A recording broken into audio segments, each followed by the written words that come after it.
উফ, মনটা আজকে ভালো হয়ে আছে। যা শিক্ষা দেওয়া গেল বুড়িকে সারা জীবন মনে রাখবে। আমি তো ভেবেছিলাম বুড়ি আমাদের দূর দূর করে তাড়িয়ে দেবে। আরে আমরা এত লোক আছি, বুড়ি আছে একা, পারে কখনো? তবে বুড়ির রান্নাটা কিন্তু মারাত্মক করেছিল। সেই জন্যই তো আজকে যাওয়া। রোজ বুড়ি এরকমই রান্না করে নিজের জন্য।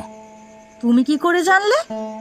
আরে সব জানি, তুমি কি ভাবছো বুড়ি যেটা সবাইকে দেখায় বুড়ি সেরকম? বুড়ি গরিব ওরকম মনে হয়। বুড়ি আসলে গরিব নয়, অনেক টাকা লুকিয়ে রেখেছে আর সামনে ঢং করে। এক নম্বরের কিপ্টে শয়তান মহিলা। সেটা তো আমারও মনে হয়, তবে যাই হোক, একদিনের খাবার তো বেঁচে গেল ঘরে। হ্যাঁ, আর বুড়ির গেল, হ্যাঁ। সেই দুঃখে বুড়ি যে কত রাত ঘুম হবে না তা ঠিক নেই। তবে আজ খুব মজা হয়েছে, চরম শিক্ষা দেওয়া গেছে। এই জন্যই বলি, স্বামীদের কথা শুনলে মাঝে মাঝে